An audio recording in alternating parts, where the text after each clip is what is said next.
Welcome to part 3 of this Advanced Projects Allocations module by Progressus video series. This video covers the setup pages for the allocation processor in more detail than the overview videos. We will review the allocation rates, rate tables, allocation keys, allocation hierarchy, multi-level rate entry, project setup, linking rate information to projects, and how this information is used within the allocation methods. The purpose of this video is to discuss the setup of allocations.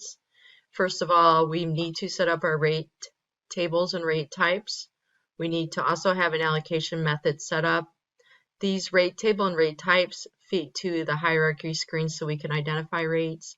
And then we also need to link this information to the project card in order to process our data on a project.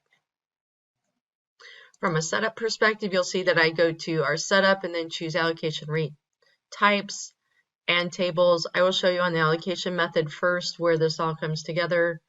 So if we pull up this allocation method, you can see we're going to multiply our labor times a burden rate. So this is the rate type of B here, overhead rate and G&A rate, to apply fringe overhead and G&A costs.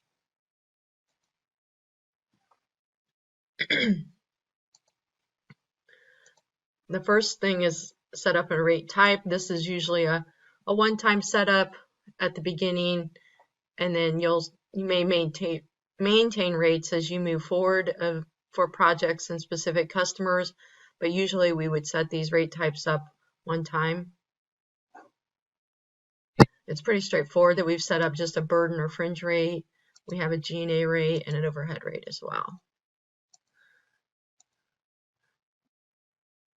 Our rate table is to establish a rate table to associate to the project.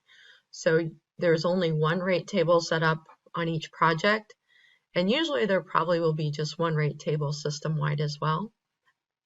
So it's just a very simple identification for the rate table.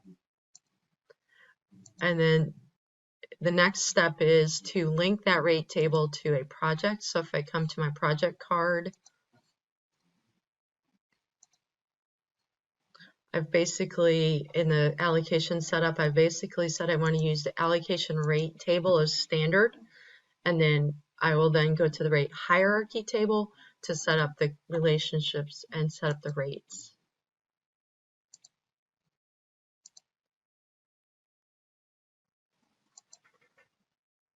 The rate hierarchy table is as follows. You'll see I can set up a new rate hierarchy for a given table, so let me show you how to do that. So I'm going to choose my existing standard rate table, and then I can link it to a rate type if I want. So if I wanted to add equipment, I could do that, and now I'm establishing my rate table hierarchy for equipment rates. And so now I can go through and establish levels of rates. The way this works is that rate level 0 is the default rate, and any rate levels above that become the first rate tables to be looked at. So if I want to set up a default rate for equipment based on customer, I can choose customer here. And if I want to set up a different kind of rate table for expense code, I could come here and set up expense code. So now what this is saying is that first and foremost, we will look at the customer on the transaction, and if that customer is defined, has a rate defined, then it would use that rate. If it does not find a rate for a customer, then it will go to the next level where it looks for expense code. If it finds a rate set up for the expense code assigned to the transaction that it's allocating, it would use that rate and stop. If it cycles through level 1 and level 2 and does not find a rate set up that's appropriate, then it will use the default level 0. Let's set up a rate for level 0. So in this instance, there's no specific key. It's just a generic rate, so I will set up a rate to say my equipment rate is 0.04.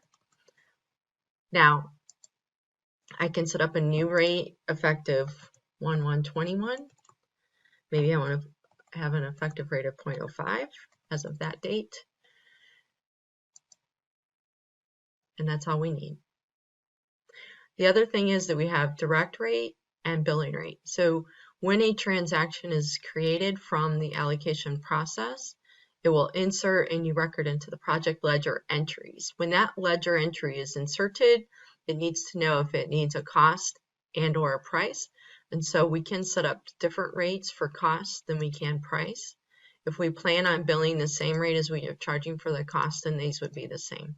Frequently, they would be the same. In the instance where you have a target rate and a billing rate that's different, the target rate would be used here under direct rate, and then the agreed upon billing rate would be used here as an alternative. We could set up a customer rate as well, so I can go back to Manage, View Multi-Level Rate Entry. Notice I can choose the customer I want this rate to apply to, and maybe this rate, we've negotiated a higher rate with this client, so here we can put in a default rate.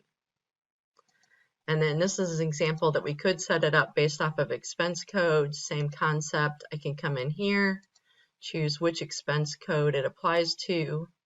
We'll use hotel, and then maybe hotel, it's a different rate for some reason. So this is how you set up a new rate table with its hierarchy. I want to show you existing rates that we have set up related to fringe, overhead, and G&A, so you can see what's going to happen when we run our process. So here I set up specific rates for our burden or fringe based off of a project. So for here, I can go to the multi-level rate entry, and if I drill down, you'll see I only have 2 projects in the list, and that's because the standard rate table was assigned to those projects on the project card. So that's very important. If you want to use project rates, you must assign it to the project card before you try to put in a rate. Let's look at a couple other things here. We have general administrative. So general administrative, I use combination of 2 keys to find the rate, the combination of the project and the cost type. So if we look here, if it finds a project of IRV 0 with a cost type of other, then it's going to use 0.12. So it's these 2 things combined that become the rate. Okay, let's look at another example for overhead. I used actually 4 keys here. The first being project and cost type, which we just showed you. The other option is task. So if we decide we wanted a specific rate for tasks, regardless of the project, you can come see here, I can choose a task and it will bring my task list. This task list comes from the setup on our project setup screen. So I'm going to not rename this record. And then I'm going to go back to show you where we task. Since we need just a global task list, we put that in the project setup. So here you could define, this is your allocation task template. So every task that's on this task template becomes the tasks that are available in your drop-down list. The task template is set up here. So this task template list is now the list when I just choose task in my rate setup. Go back to the rate setup screen.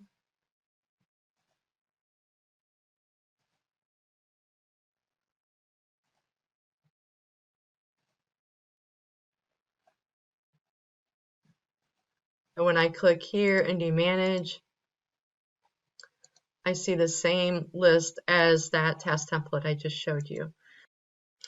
If I choose to set up both project and task related rates, then the task list works a little differently.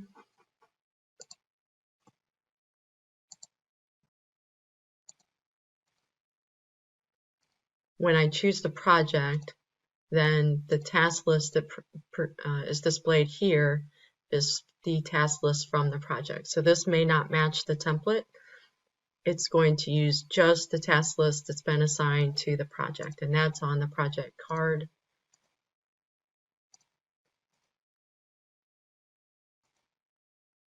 Whatever tasks are here that are posting tasks will show up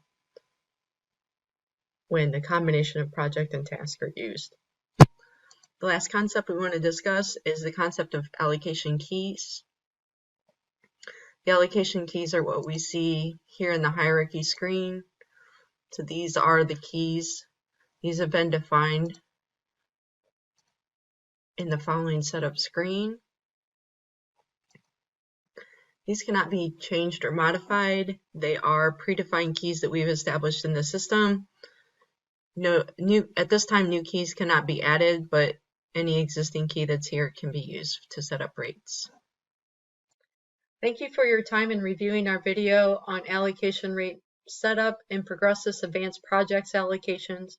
For more information on allocations, please be sure to view the other videos in the allocation training video series or the allocations help page noted here.